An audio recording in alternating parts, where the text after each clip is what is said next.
Okay, Abira Inyan Gimel. It's an unusual explanation. It gets more unusual a little bit, as we already noted. So he's talking Abira Inyan why the Hamshach has to come down all the way down Lamata.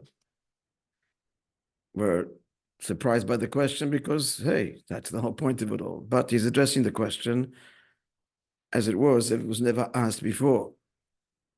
And the answer is not the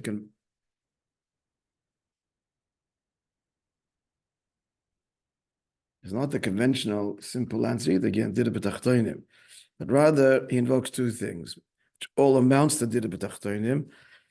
And frankly, maybe we'll learn it together now. We'll see the distinction between the two, which I don't. I mean, they're index. Finish the word for me. Bound together. Inextricable. Inextricably bound together. Inextricable. There's another word.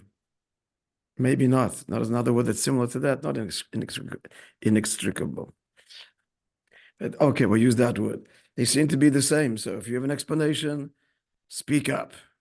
The first thing he said already was, we learned this, not going to repeat it again, that the whole thing, what is it? What was the first answer? Why the Hamshach has to come Lamat? Have a look at his Gimel in the beginning and tell me. We did it twice already, actually. Was of Torah. Because of Torah. No, go on. Because with the difference in Tame and Tar, so in order to come down and the Torah becomes actualized and we're responsible for the Tame and Tar. Right. In other words, to give Torah a job. Torah has a degree, expert in separating good from bad. Well, if there ain't any good and bad, what am I going to do with this degree? So to give Torah a job, that's what he's saying, to use. There has to be the Hamshach Lamata. That's number one. And then he started to say, the plot thickens, it's stranger because it brings the Maimar Chazal that's heipech that is from everywhere else. Heipech from everywhere else. We don't even find such a Maimar Chazal. What's the Maimar Chazal? So again, picking up the text of number 16. No, afterwards. Before, just the square bracket. Zemar Shomer Chazal. Torah was not given to the one who ate those who ate the man. It's the zeho, because the whole point of Torah is to come down in bread gashmi lamata. So what's the point of giving Torah to the ones who eat the man? That's not what Torah is all about. The fact is, it says, Maimar Chazal says fakert. Still, he doesn't answer it, he just points it out. And we also asked, this obviously is a Maimar, the marker from some previous Maimar. The Maimar does not start off saying it's based on the previous Maimar. So, okay, it needs up looking again. I still haven't, and won't, I guess. All the Makeres in Maramokim 5 tells us what this is based on. The Rebbe doesn't say it. Mistama there, it says it. We have to say that because otherwise it doesn't make any sense. It's noteworthy, the chiddush of this statement, because it's contrary to what it says in many places, that the opposite. Maimar Chazal, and it's quoted here in Mechilta, in several places, that Torah was given to expound only to those who ate the man. Now, already, by the way, there's a difference in the Maimar Chazal slightly. Torah wasn't given to the eaters of man. Torah wasn't given to expound only to the, maybe there lies the resolution. I don't know. I cannot see the resolution. It's the outright stira. At any rate, it's closed brackets. The one that we're quoting here is, Torah is not given to the manna eaters. Why? Now we know why. Because those who ate the man were not engaged in panosa. Yegiah, Kapecho. They had the twirl of the hands, and the diuk of the hands will come out later, but now he already explained what part of this diuk did he explain already in the mind. Big chunk of the mind explained already part of this diuk of Yegiah Kapecho.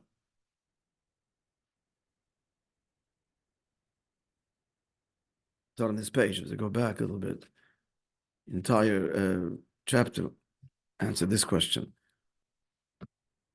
I'm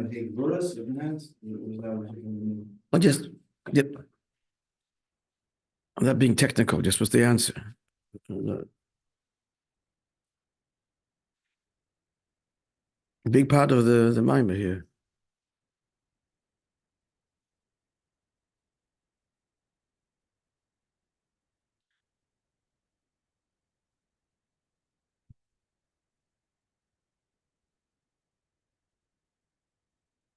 Ois Beis. The first paragraph of Ois Beis. The end gives a clear answer. Look there.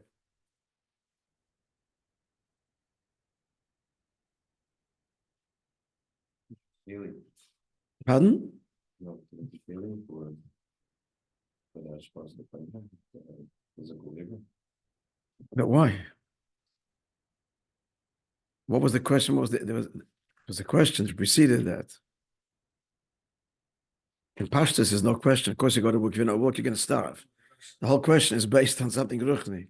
Yes, it's needed in the Rosh Hashanah. It's It's John Rosh Hashanah. So what do you? To bring it down to practical means, and in Davar Gashmi, that needs to be. That doesn't much a davar gashmi. No, it's more the tshuva kind of thing. You're judged every day. You have to be mispalo. The diak of Kapecho, your hands will be later, but the fact that it has to be toil altogether, that we're engaged in the process.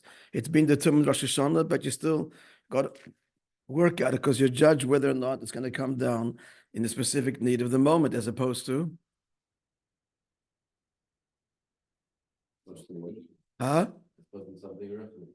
basically something ruchni.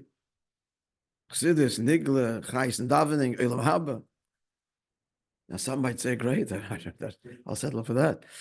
But no, you need it now. So that's the diak.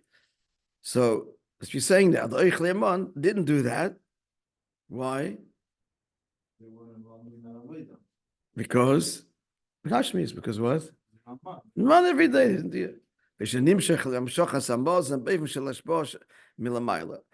panosa, their mos, and the bread came from above. That's what the man is. It comes from above to below.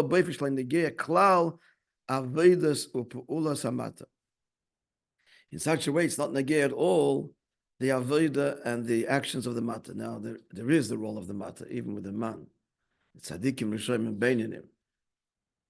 But that was only in terms of preparing it. But the actual hashpah came to everyone. There was, at the end, the next morning, there was no more for the one who took more man. If you say to him, is a bigger chiddush, it's one thing that what they took extra and it decomposed, disappeared. No, that's one thing. If you say to him, why is that even more? That the one who took less ends up not having any less, because that's a bigger chiddush, because like wasn't there, boom, it's here. Don't think they have something and lose it. Not to have it, and it appears it's a bigger chiddush. So the point is, it's mamish milamayla. V'ilu did not Torah. V'ilu, however, and it's in this Torah. So the Torah was not given to those who eat man. I made a big statement. What's big in factually, but it was. So, That was the generation of Torah. yeah. So I mean, just forced to answer something like they were given the Torah, but really the ones to implement it is the next generation. Because the tachlis starts going into Yisrael, and that's where, so this is all a preparatory stage. This was school. Training. But the actual nitna, lamata, to carry out, that's the ones who eat bread from lachem and oretz. But I'm just offering a suggested answer. Huh? That's what I'm answering it by saying. Not to implement. The education, yes. But to implement, not. That's what I'm trying to answer. I'm trying to answer the stir. At any rate, the Maimon doesn't, we're not mechuyev to answer it. Maybe the Darish, like they learned a knife in a drush versus like, right? So they didn't learn the knife in a pshat. Maybe they learned the deeper levels of Torah. The Oich Le'aman. Yeah. So you're saying it's a chesara. Or what? They just learned it on lofty levels versus practical. Or you're adding at the dik of drush, perhaps. Yeah. And then it's the opposite, meaning then it would be the people that got from on had a deeper. Okay, but they didn't use. But the Dorish actually means Peil Mamish, what are you supposed to do? That's what Drush means. Drush is not from Pshat, you don't know what to do. Read Pshat, put on Tefillin, you have no idea even what it is. Drush doesn't mean as halacha Torah. Drush means you darshan. Torah nidreshes to implement. So really, so it's saying, so then now let's take what you're saying and flip it. That they, again, with the training, they darshaned.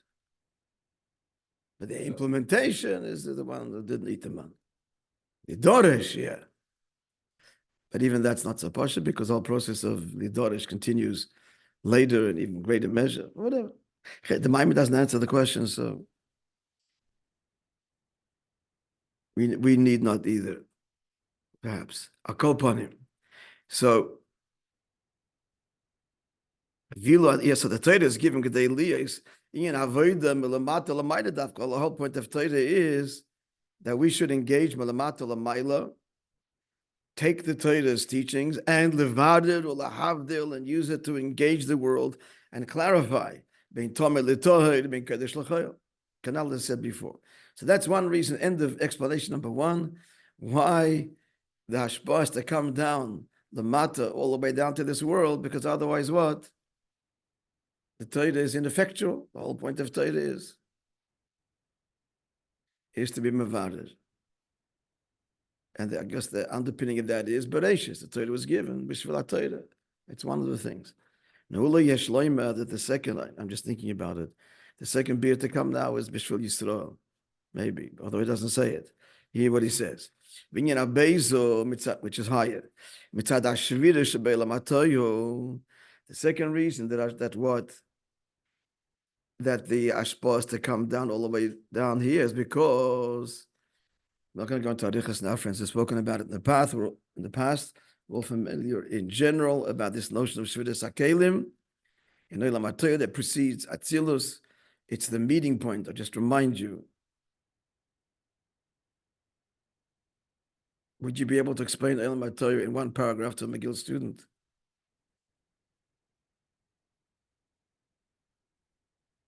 Well, that's the goal. So in a sentence, Olam HaTorah is the meeting point of Bli Gvul and Gvul, where Gvul first, as it were, begins to get a grip, as it were, on Bli Gvul, and that's messy and shattering. The Moshel in Chassidus is a very deep idea that you struggle with before you can really grasp it. The initial exposure to the idea is confusion. There are other even more dramatic mishalim. Hearing information that the mind cannot take, unexpected, a person can go mad. Being exposed to something that is totally beyond his world, and that's the reality. Gewalt, everything shatters. Many mishalim chassidus which we've spoken about, right? So, point is, Olam HaTorah causes. Now, this part I'm not explaining. So, what does it mean that the sparks fell into Gashmias? This I'm not explaining now, but this is really the main, okay? Shattering, main, the Gvul and Bli Gvul meet. The alliance is tenuous at the outset. Before the Bli Gvul is overtly eclipsed and Gvul replaces it. But what's it got to do with falling in the Davar Gashmi? Why do the sparks fall dafke not in the Why should they fall anywhere? They shatter. They shatter where they are. What's the shot that they fall? They fall, and where do they fall? Not in Yitzira, not in Bria. Keep on crashing down. Dafke in the Ilam Hazim. There's no further to go. That's why it stops here. Well, it's a sugya rucha, and you've got to think deeply and hard about it. I call upon him fact that there's Shvidas HaKelim. Again,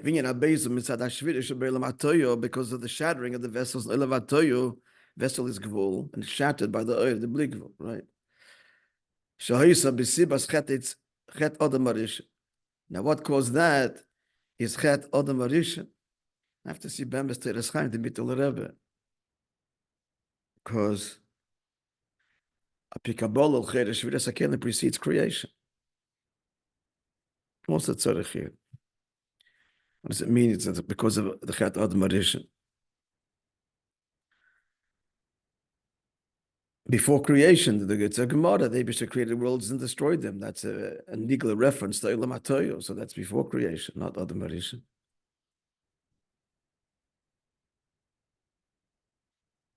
The simple and not so simple answer is Taka before. He was just the setup, the framed. Noira Alilis Abnayadam, Alila Abnayadam, that came down the matter through him. It really was all in the design before. Akol upon him, not the subject of Amayim. So the net result is that these lofty sparks fall down here. So therefore, that's what he's saying here. There's avodah this Torah.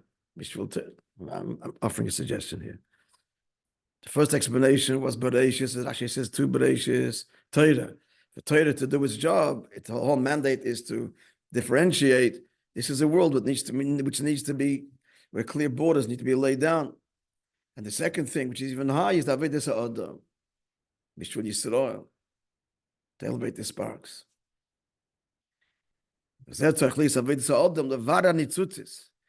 And then here a person has to engage the world to elevate these sparks that fell. And a Jew cannot engage it elevate unless he engages it, because it's getting clearer. Torah itself does not engage the world, it just gives instructions. But it takes the Jew to go out there and put on the tefillin, do business, and deal with all kind of, with the ayin sodim and goyishkeit, and elevate. So it's not two separate reasons. It's one agenda. Torah and the Jew. It seems that that's what the Maimon is saying. If you have a better explanation, please speak up. So that's the toil in panosa. He stresses the word toil. Why? Tell me.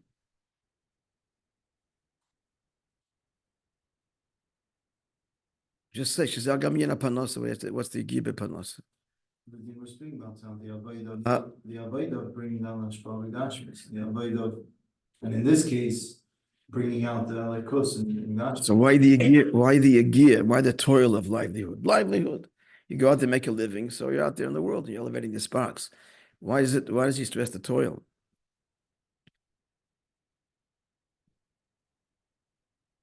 Islapshus. The Jews got to get invested. And that's why does he have to be invested? Some blood, sweat, and tears, as it were, on one level. In the end, he'll say, not invested heart and mind, but invested in time. The Gashmi in Koiches, physically, most of the hours of his day is in Panosa. He's mislabish. Because you want to elevate anything, you can't do it from an ivory tower. You got to be in that world. In the nitty-gritty, as Beramochkin would say. Can't make a change from the outside. To make a real change, you got to get involved. That's a mashpia. You got to get involved in the person's world. And that's Islam. That's Yegiah. It's not armchair academic advice. It's Yegiah. So a person shouldn't be despondent. It takes koiches. Because your koiches are invested there. That's how you extract the sparks. You put your koiches into your dollar. Now you take your dollar and give tzedakah. And you give your kids a pandas and all good things. So you've almost elevated all those engagements because you got down there and lifted it from the bottom up.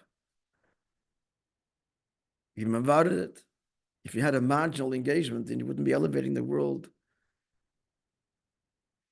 Truly, you'd make a superficial dent, but not really transform it. Clear? Yegiah. But as a pasuk says Yegiah Kapecho, so he's stressing the Yegiah. At the end of the mind will say Yegiah but Kapecho. Yegiah pushes the time and effort, but Kapecho will sit there. There's a nasa bir and tzutzi, so that elevates the spark. So putting the two reasons together, Torah the instruction, the year that implements. That's the word. A better explanation. Not yet. Okay. You'll learn the Maimon. Maybe you will. Chazir it. Ois Dalet. We've been suggesting, I don't know, everybody should choose any Maimon they want, but if a Maimon to Chazir, it's some Malchanash. I think a Maimon. Zehu, every Maimon is, but I'm just I'm just saying with Dibri Chafetz. So going back to the pasuk, so the pasuk says, excuse me.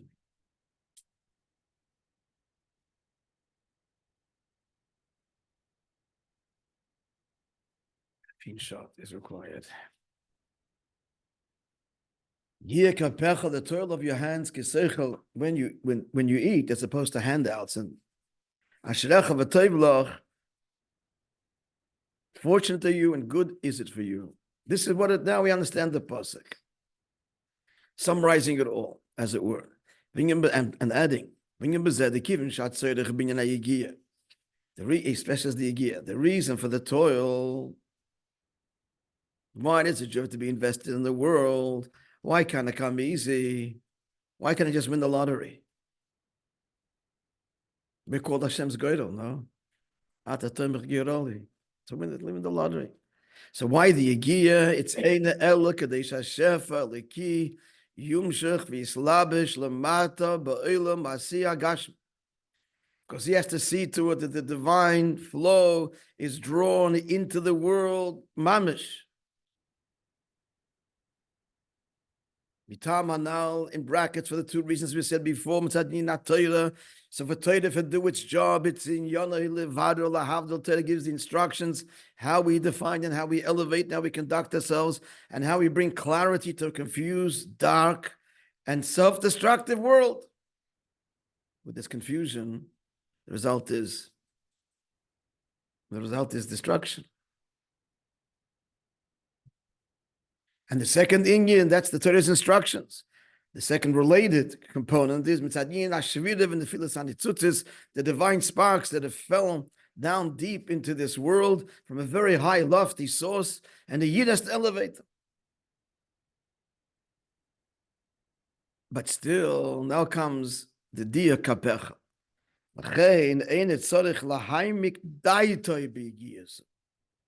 Work hard. The halacha is. We learned this from Yaakov. That Yaakov told Lavan, "Avadati b'kol koichi." A person, a hired laborer, even a hired laborer, it's not even my business, has to work b'kol koichi, fully invested. But we mean fully invested begashmis, not daita. Daita means basically attitude. Only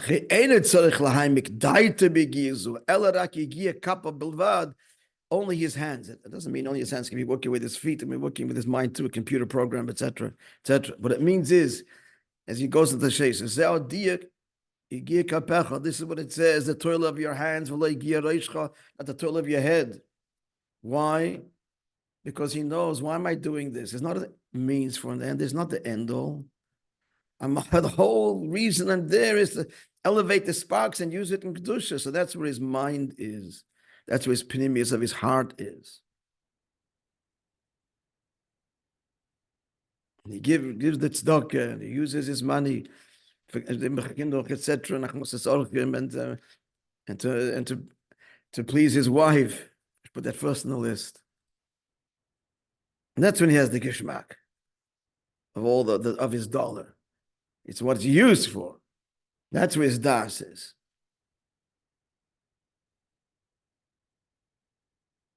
So it's only a lavush. His whole involvement is a lavush b'derech hateva.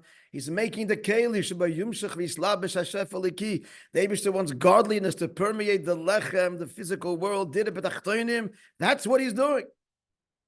It's a means for an end. She's not consumed by it internally. Other places the Rebbe says it.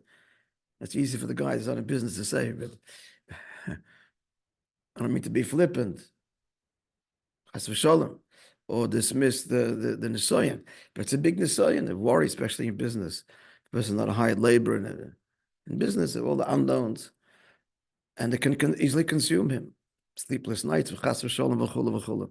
This is his avodah that he shouldn't. He trusts the Eibishter. He works hard, no question about it. But then it comes mincha, boom. Middle of the day, how's he able to do that in the middle of the day to shut off? And then mincha mit kavanah tak, and at night to have shiurim and be with his family. because God runs the world. My whole role is here, is to make, in the words of the Maamar, is all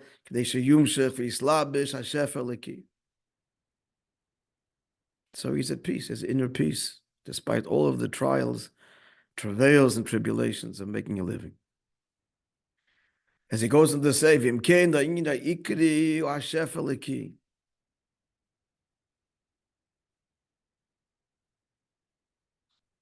think in the context of the Maamar, it's Pesach at night, 4 o'clock in the morning, second night Seder.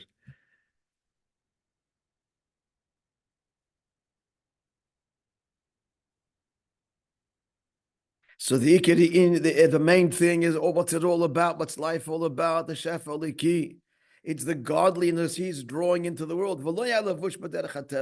Not the garment, that's the keli. That's not the end all. All of nature and all of his work that he's doing, it's like the axe in the hand of the wood chopper. The wood chopper is the Eibishter, and he's the axe. Tree is not felled without the axe. So the Eibishter wants, God can do it himself, but he wants that we should be the axe, we should be the tool. But who's the provider is Hashem. So he doesn't get caught up, not in the highs and not in the lows. He lives. What do you make the balance between, because the Yegiah has to be like he's mamish invested in what he's doing. It's in Yegiah. Yeah. And if he's always thinking about this, that means to an end, it could take away from the Yegiah. Why?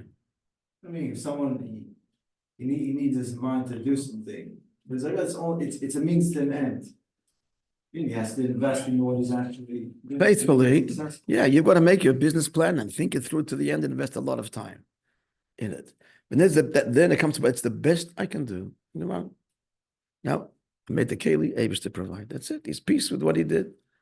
What he did, he's invested his all, but there's an end to it. It's not a bottomless pit, a rabbit hole that draws him ever sinking deeper, and it doesn't go on what's going to be, and the worry. In a simple word, the worry element is removed. The worry and the daig is removed. Even though Apitur is the different daig panos of it. But there's levels to daig. That is demanding from here and giving koiches that not to worry, not to get caught up. To do what you have to do and do it faithfully and do it with slapshus Yegiah. Then the tzloch is in Hashem's hands. If it's not this, it'll be that. He'll provide. Doesn't give up. If it doesn't work, says try something else. We're never given the pass. Adomo Yivolid. A person is born to toil has many meanings, but simply put toil in panos. Huh? Bottom line is don't worry. Trust.